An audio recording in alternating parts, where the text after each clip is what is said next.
OCO and welcome to the Cherokee Phoenix Breakdown. I am Tyler Thomas, the executive editor of the Cherokee Phoenix, and am honored to be joined today by Cherokee Nation Principal Chief Chuck Hoskin and President of the Quinault Indian Nation, Fawn, who also serves as President of the National Congress of American Indians.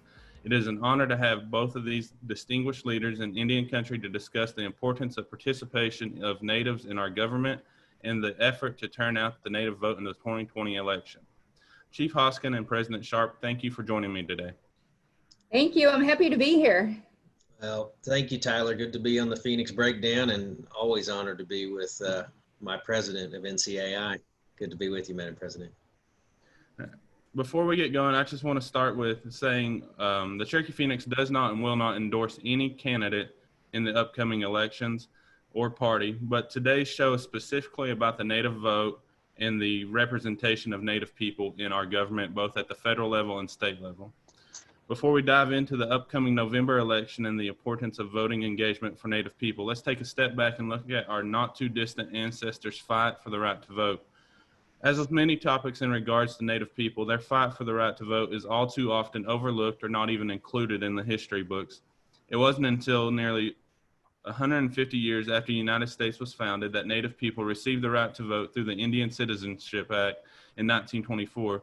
But even then, the act didn't give Natives the right to vote, but rather gave the states the right to grant or not grant the right to vote to Native people. The right to vote was not guaranteed in all 50 states until 1962, when Utah, the last state, gave Native Americans the right to vote.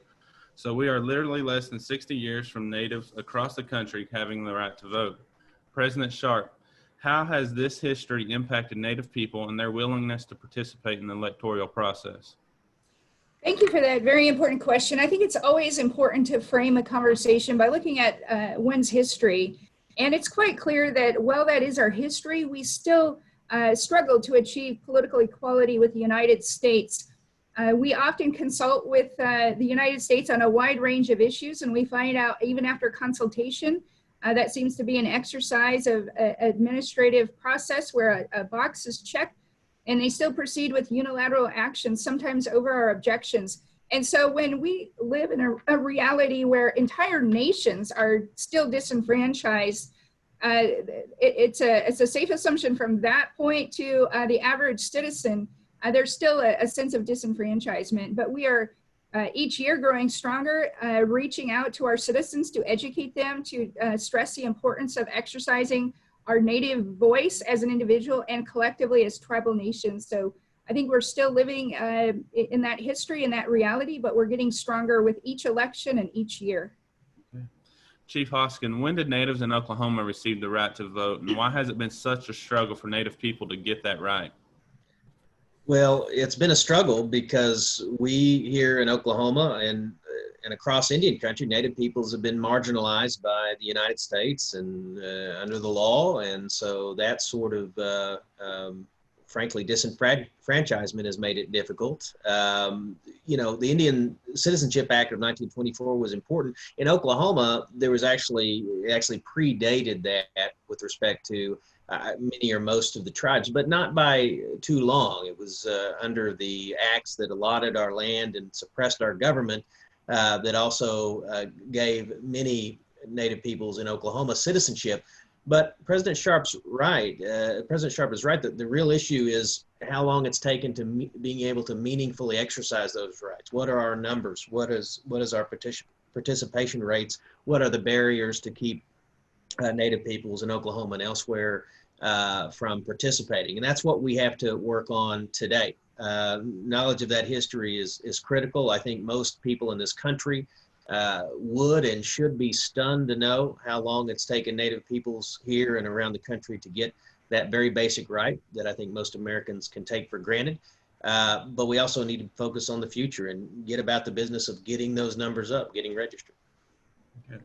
The American Indian and Alaska Native population in the United States continues to rise, increasing by more than 3 million from 1990 to 2010, according to the U.S. Census Bureau. However, voter engagement from the Native population lags significantly behind. Of the voting population, 34% of American Indians and Alaska Natives are not registered to vote, compared to 26.5% of non-Hispanic whites. That percentage equates to an estimated 1.2 million non-registered potential Native voters. President Sharp, why do you believe there's a lack of engagement in our government among Native people with 1 to 10 percentage points lower voter registration rates than other racial and ethnic groups? I think that staggering statistic reflects a very harsh reality in Indian country that we face a wide range of barriers throughout our citizenry. We live in remote areas. We don't have access to the internet.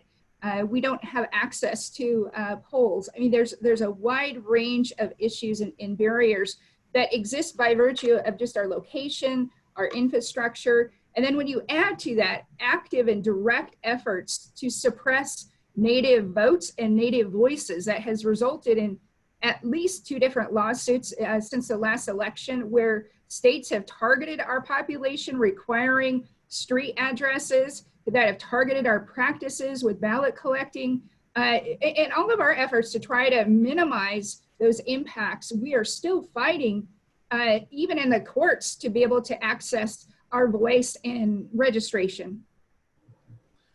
President Sharp, what is the National Congress of American Indians doing to increase voter registration and participation in the upcoming election?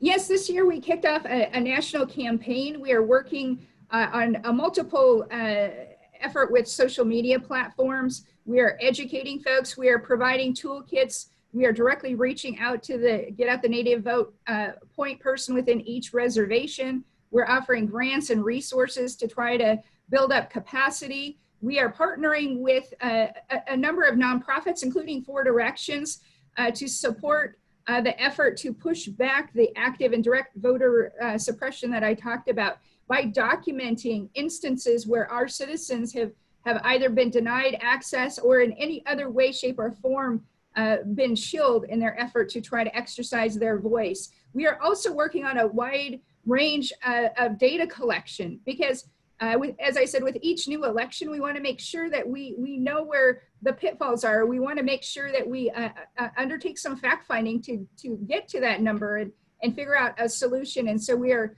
collecting data all across the country. We're going to be actively analyzing that data and improving our process in the years to come. Okay. Chief Hoskin, states such as Alaska, Oklahoma, and New Mexico have a population of Native people 18 and over that is greater than 10% of their state's respective population. If Native people, particularly in those states, became engaged voters, what kind of impact could that have on the elections in those states with larger Native populations? Well, we ought to be deciding races in those states, and there's key races where we could make a difference. I mean, take Oklahoma, 370,000 some odd citizens of Indian nations in this state. The last governor's race was decided by less than 150,000 votes. Now, the particular situation in Oklahoma, and I know this is not a partisan or candidate-specific forum, but the fact of the matter is we have difficulties dealing with the governor of the state of Oklahoma.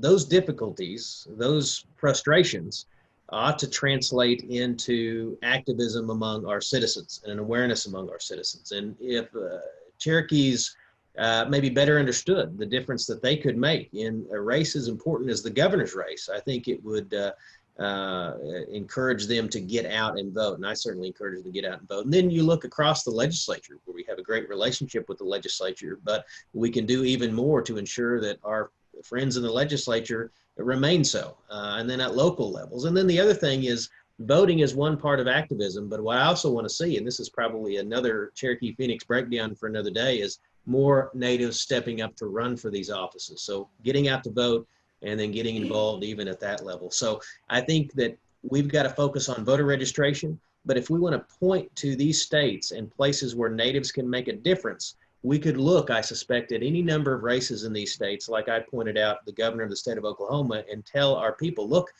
this is a way you can make a difference for your future and for your kids' future, but we've got to get involved. And I think that there's opportunities in those states, including Oklahoma, to make a positive difference. Chief, how's the Cherokee Nation work to get its citizens engaged in voting?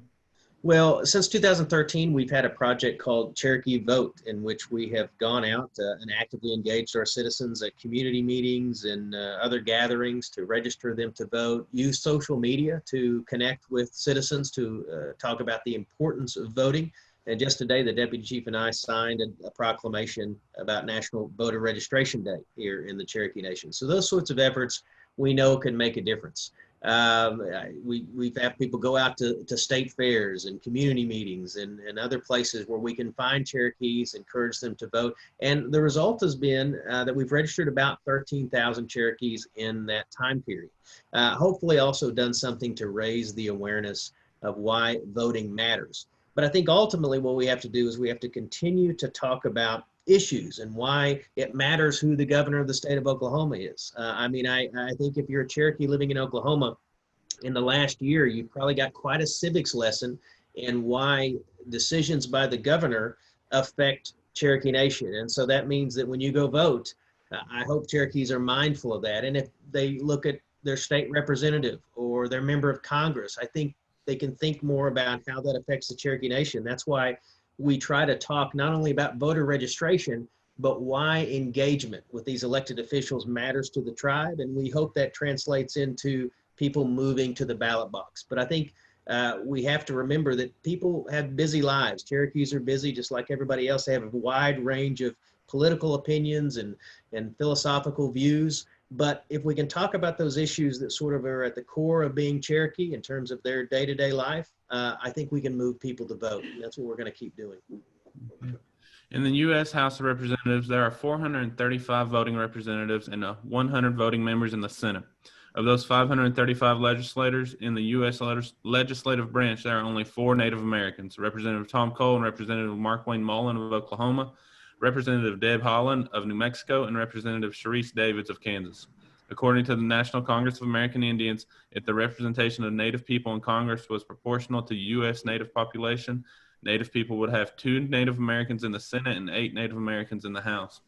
President Sharp, why are we seeing a disproportionate rate of representation in the federal legislative branch? I think there's a wide range of reasons for that, but I'd like to offer sort of my personal perspective and experience here in the state of Washington, as well as an overlay of the federal influences to that question. So President Nixon formally repudiated termination as federal policy in 1970. So we have to realize and understand that up until that point, there was an active effort to outright terminate tribal nations in this country. And that's just in my lifetime.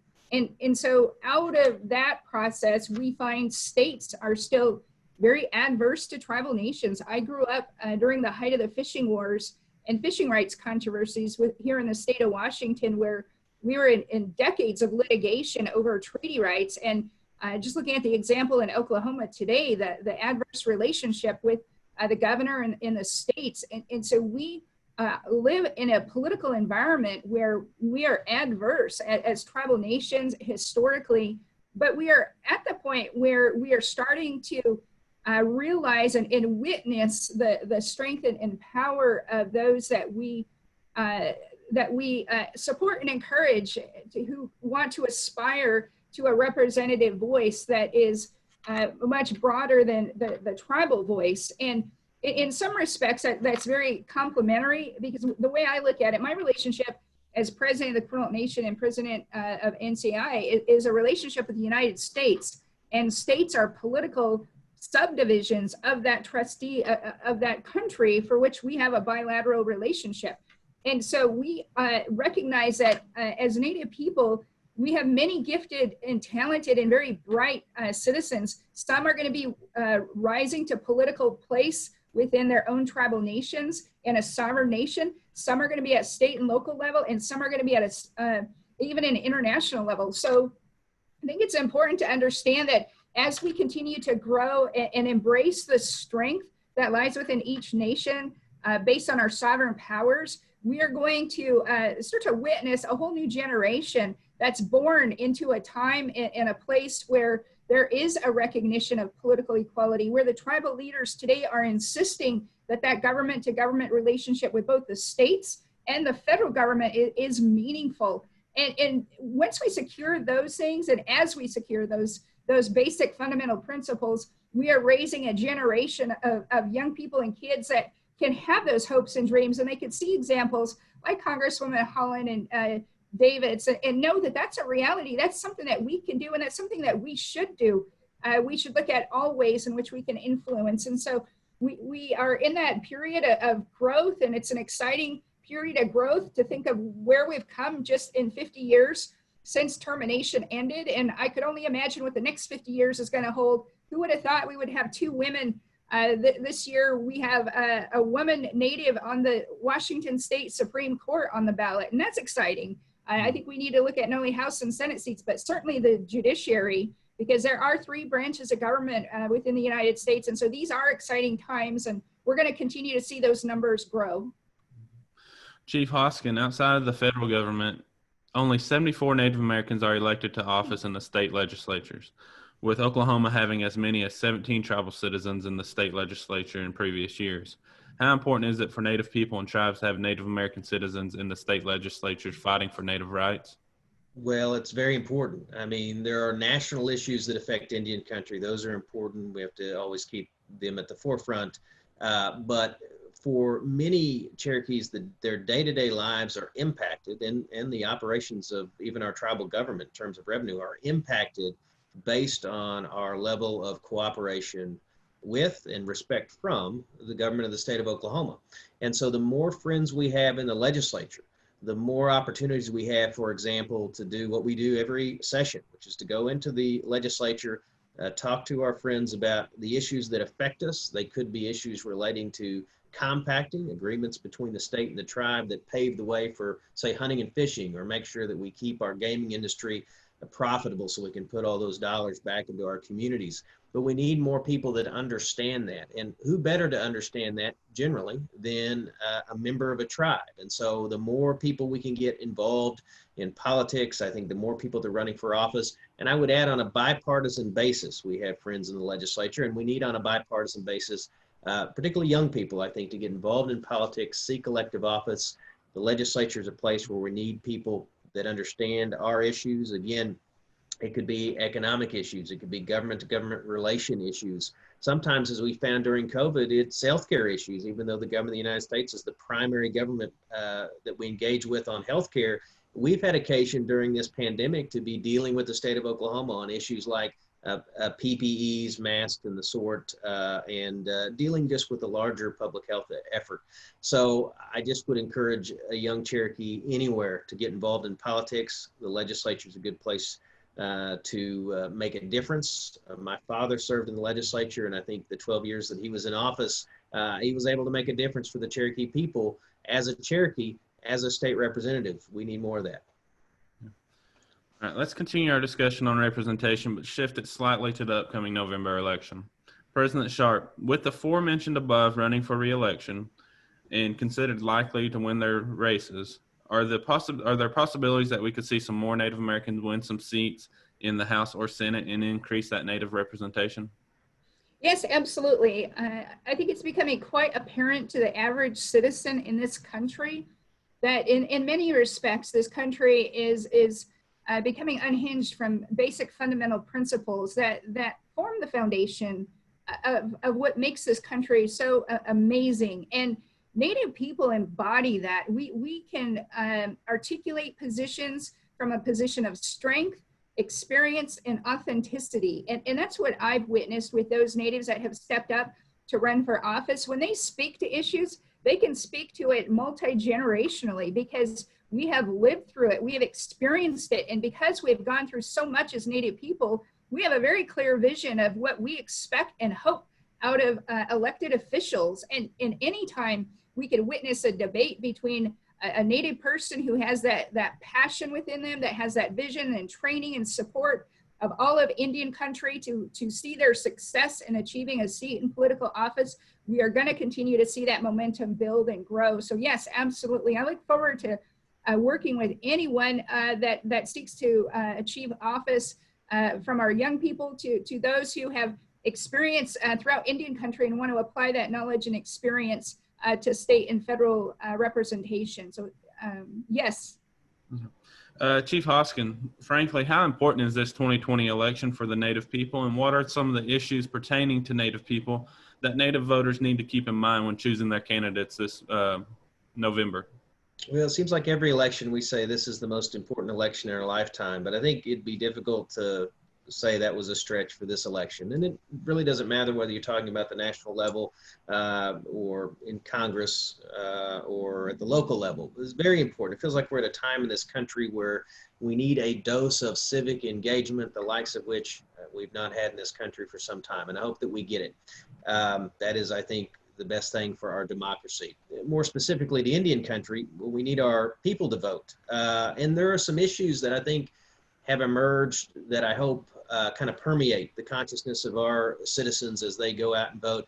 One of which is, what's the pandemic response been like from top level of government down to the local level? I think those are important questions that voters ought to be asking people who are seeking their vote, whether it's for mayor, whether it's for state representative. We don't have a governor race on the ballot this year, but certainly there's other states where that's true, or at the presidential level.